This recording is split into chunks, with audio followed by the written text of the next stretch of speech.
Selamat datang di Chemistry alias Cerita Misteri di channel Voice. Iya. Oke, tepuk tangan boleh ya yang belakang. Aduh. Kali ini di konten Chemistry ini, jadi nanti di Voice ini ada beberapa playlist. Nah, nanti jadi ada Chemistry alias Cerita Misteri dan konten-konten yang ya insya Allah lah menarik lah. Aduh. Jadi di sini sudah ada temen gue. Kenalin dulu namanya. Kenalin, nama gue Yogi. Umur aduh gue saya 25 tahun lah. 25 ya? 25. Gak bisa kurang? Gak bisa. Kerjaan? Alhamdulillah. Masih jadi freelance. Oh, masih jadi freelance. Oh, itu punya banyak waktu lah seenggaknya lah. Iya. Ini kenapa jadi tegang banget sih ya? Jadi santai aja kali ya. Aduh. Chemistry itu apa sih? Jadi chemistry itu adalah cerita misteri. Jadi kita tuh pengen apa ya?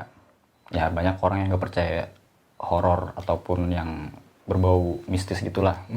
Nah, kita di sini mengangkat itu karena ya selain menarik untuk diperbincangkan ya, kemungkinan sih banyak yang nonton, banyak yang suka. Nah, itu dia, makanya itu kita ada ini. Aduh, ada itu. Yaudah langsung. Ya mungkin langsung aja nih, lu punya pengalaman horor nggak, Gi? Pengalaman horor gue juga nggak terlalu banyak sih. Gak terlalu banyak? Nggak terlalu menarik juga. Nggak ada yang, siapa yang suka sih sama pengalaman horor? Betul juga sih ya. Iya. Tapi kalau banyak konten horor itu yang kalau orang yang ngalamin kita tahu tuh menarik buat dia. Menarik ya. Makanya bangkainya tuh di situ. Nah, kalau dari lu gimana? Kalau menurut gue mungkin itu sesuatu yang jarang dialamin. Maksudnya bukan jarang dialamin sih, mungkin untuk orang yang pertama kali ngalamin itu sesuatu yang wah banget gitu, ketemu hal yang di luar nalar mereka. Oke, iya sih, benar sih. Tapi karena mungkin bukannya gimana ya, jadi emang mungkin lingkungan gua atau mungkin dari lingkungan gua mungkin bisa jadi terjadi hal-hal horor, atau mungkin juga dari tingkah perilaku gua yang mungkin sompral, bisa jadi. Iya, bisa sih, dari situ juga bisa sih. Tapi yang gua alami sih nggak banyak, cuman ada yang salah satu tuh yang bikin gua ngerasa wah anjir kok kayak gini ya. Oke. Tapi gue untuk secara kasat mata untuk melihat yang objek ini gue nggak bisa ngelihat, dan jarang sekali ngelihat, tapi cuma 1-2. Oh gitu. Tapi pernah cerita tuh? Pernah. Oke, sebelum jauh ke sono, gue pengen nanya, lu berarti termasuk orang yang ya skeptis atau percaya nggak sih hal gitu? Kalau gue sih percaya kok. Percaya. Karena ya itu tadi yang lu udah ngalamin gitu-gitu ya. Ngalamin. Dan dari agama gue sendiri kan juga ngeyakinin kalau hal di luar hal-hal gaib itu juga di agama gue juga harus mempercaya hal gitu. Oke, mungkin langsung aja lu ceritain nih. Lu mau cerita yang mana? Yang kayak gimana sih? Mungkin yang ringan-ringan dulu kali. Gue cerita dulu ya latar belakang gue tuh siapa. Oke. Jadi dulu sempat kerja di salah satu perusahaan di Cikarang. Sebelum gue ngalamin hal-hal horor di sana, gue sempet kayak ngedengar sekilas cerita-cerita urban legend. Maaf. Kayak mitos setempat lah. Kayak mitos setempat ya, biasa anak-anak baru kan diceritain, oh di situ ntar ada ini, di situ. Biasa anak baru kan kayak gitu. Kalau gue sih nggak terlalu nangkep, nggak terlalu percaya selama gue belum ngalamin. Tapi gue percaya. Cuman gue nggak percaya tuh, maksudnya tempat ini ada ini kan. Secara tempat ini tuh bersih, tempat kerja. Masa kan setan suka di tempat bersih kayak gitu. Baru pertama masuk, gue nggak ngalamin kejadian apapun sampai 1 tahun kerja. Cuman di situ ada urban legend yang pernah gue dengar. Jam 10 tuh shift 2, ada anak cewek, anak klen. Biasalah ke toilet kan. Ke toilet. Dan ketika dia ke toilet, dia nggak balik lagi ke klen. Dia tuh balik lagi ke klen 2 hari kemudian. Waduh. Gue kayak masa ini mah belum apa-apa udah ini gue nih anjir. Wes, apa tuh? Ketika dia ke LAN kan dia biasalah izin, saya mau ke LAN, saya mau buang air kecil. Oke, diizinin sama leadernya. 2 hari dia nggak balik ke LAN. Dia 2 hari nggak balik ke LAN. Ketika balik ke LAN, ditanya sama leadernya, kamu kemana aja 2 hari apa? Wah, gak masuk. Loh, saya habis dari ke toilet kok, Bu. Yang bener. Anjir. Awalan ini ringan ya? Masih ringan ya? Masih ringan. Yang bener kamu itu nggak masuk, apa 2 hari? absensi kamu aja di Finger gak ada yang absen. Bener kok Bu, saya dari toilet. Emang bener, tanya ke teman-temannya, emang bener sih, emang gue gak masuk 2 hari? Iya lu gak masuk, gue dari toilet tahu. Nanya ke teman-temannya semua, iya lu gak masuk 2 hari. Oh mungkin dia ke toilet, mungkin masuk ke alam lain lah gitu. Oke. Nah di situ simpelnya di situ kan. Intinya dia ke toilet tuh masuk ke alam lain mungkin. Tapi setelah gue tanya-tanya cari tahu fakta di situ, orang lama skala maintenance, supervisor, leader, yang orang-orang lama kan. Iya. Dan mereka kayak seolah-olah tuh ngumpetin hal ini gitu, kayak udahlah nggak ada apa-apa.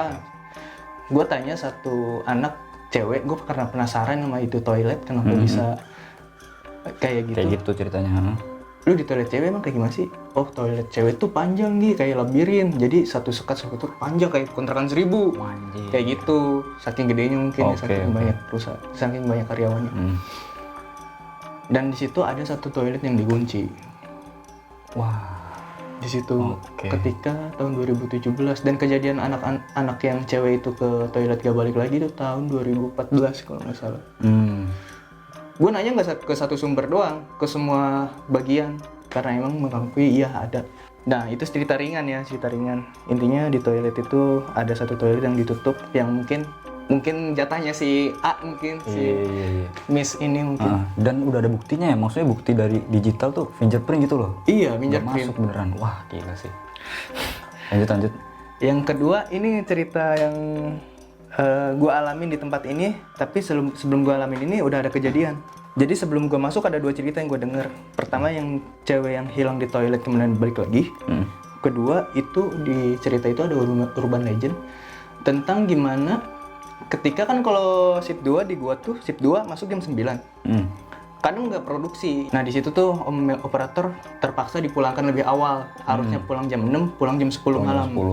Jam 10 malam. Nah ketika ada pemberitaan itu, si satpam yang baru training, baru 2 hari training, itu disuruh buka locker buat karyawan pulang lah. Itu locker karyawan pulang.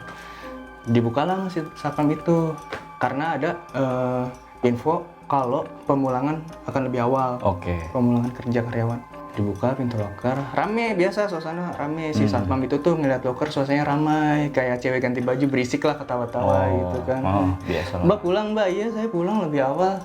Dan anehnya si satpam itu ngedenger telepon dari atasannya mungkin. Maaf mbak, ini locker perempuannya sekarang ditutup ya. Loh ini katanya mau jadi pulang awal. Oh nggak jadi, sekarang produknya udah boleh jalan, udah mulai produksi lagi. Tapi ini banyak perempuan di locker, udah ganti baju. Masa saya tutup lagi mbak? Nah kata si kepala satpamnya, lah perempuan. Saya lihat di CCTV nggak ada apa-apa, kata gitu kan. Terus si satpam itu, si kepala satpam tetap harus tutup pintu itu karena belum ada karyawan yang keluar dari area produksi, masih di tempat produksi. Loh, sejak kapan? Tapi di sini rame yang ganti baju. Di situ kepala satpamnya ngelihat posisi loker masih kosong kan ya. Ditutup. Ketika ngelihat ke CCTV lagi, karena si satpam ceweknya tuh nggak percaya. Si kepala satpam yang nggak percaya kalau itu banyak cewek. Akhirnya si satpam yang baru ini ke atas ke bagian CCTV dan ngeliat di CCTV itu pocong semua. Pocong semua anjir. Tapi sebelumnya kan pas lihat kosong. Pas ngebuktiin bareng-bareng pocong semua. Itu berarti real time kan CCTV-nya? Itu real juga waktu itu real. Banyak saksi, banyak ada bukti. Mungkin ketahui buktinya gue belum ngeliat, tapi gue nanya ke beberapa satpam, operator, semua orang-orang situ rame. Udah kayak jadi bahan bicaraan obrolan biasa gitu. Itu 2 kejadian, tapi gue nggak ngalamin karena di situ gue belum kontrak kerja. Nah tapi gue ngalamin kejadian itu dan ini benar-benar real. Gue bakal cerita dari awal. Siap. Cerita gue ini asli. Gue sangat ringan ya cerita. Ringan biasa. Kalau misalkan di mana-mana kan kita harus mengedepankan adab dan sopan santun. Saat itu di tahun 2019 apa 18 gue lupa. Mungkin pertengahan 19. Waktu itu kita kan gue kan sama teman-teman gue tuh suka ngedaki. Pertama emang kita sukses ngadain event ke Gunung Gede Pangrango. Sukses di situ. Dan kita pengen ngadain lagi nih yang lebih besar, maksudnya ya sekitar 50 orang lah. Ngajak-ngajak teman lain. Ayo kita bikin buat event untuk ke Gunung Papandayan waktu itu. Kita dikasih waktu 1 bulan buat nyari peserta. Ya patokan gue cuma 50 orang. 50 orang, Tapi di minggu pertama udah masuk 65 orang. Waduh.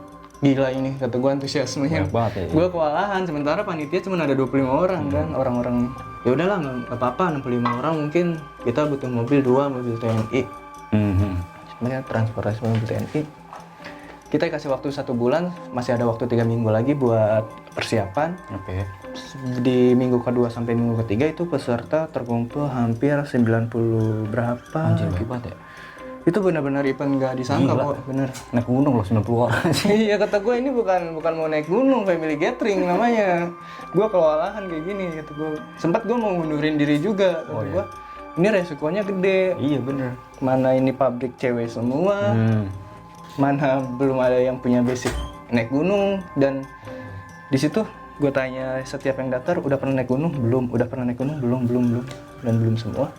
Oke, di situ gue langsung ngasih masukan buat ngasih materi pemahaman, pengenalan, dan cara memakai peralatannya. Ya. Safety-nya gimana. Salah satu temen gue ngajuin gimana kalau kita ngadain meeting di big room. Kata gue, boleh tuh, kata gue, tempatnya adem, gede. Dan di big room ini sebenarnya tempat buat seleksi karyawan baru. Dimana tanda tangan kontrak, penyerahan seragam. Kita mulai meet up tuh pada asar, mungkin setelah pulang kerja jam 4. Dan di situ gue posisi lagi libur kok.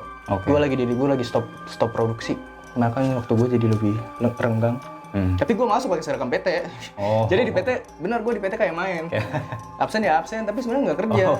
Gue di PT itu cuma nyari-nyari peserta buat ayo ngerangkul, nanti kita kumpul di sini sebagai tim informasi. Berkumpullah anak-anak itu di jam 5 sore. Ada sekitar, yang datang nggak keseluruhan, yang datang cuma ada 70 orang mungkin dari 100 peserta. 70 orang di big room. Kita buat lingkaran. Ada pengenalan, ada game, dikit-dikit games lah biar seru. Betul. Mengenalkan alat-alat gunung, gimana kita ngatur nafas ketika mendaki, manajemen air. Kan. Beres di situ. Mungkin karena ini event pertama di PT dan di luar naungan ini ya, di luar naungan perusahaan. Kita mandiri, benar-benar mandiri. Kita nggak ngambil budget perusahaan, kita nggak ngambil uang perusahaan, maksudnya minta donasi gitu. Enggak. Tapi kita tetap untuk berangkat kita bawa nama perusahaan. Setelah maghrib selesai, pulang peserta. Di situ teman-teman kayak wah, kayak senang bahagia gitu. Kayak kacau lah, pokoknya heboh lah gitu. Kalau gue malah bukannya seneng, malah kepikiran nanti kalau misalnya beban serius, tanggung jawab makin gede. Gue sendiri di sini sebagai tim dokumentasi, gue ngejelasin kalau di gunung tuh kita cara megang kamera, cara manajemen baterai, cara apa supaya si kamera tuh nggak lembab, harus kita terus bersihin terus. Ketika anak-anak lagi euforia, lagi seneng gitu, gue sih sibuk ngerapin salon sih kok. Ngerapin apa? Salon. Kayak sound mic gitu kan. Gue nyantai banget.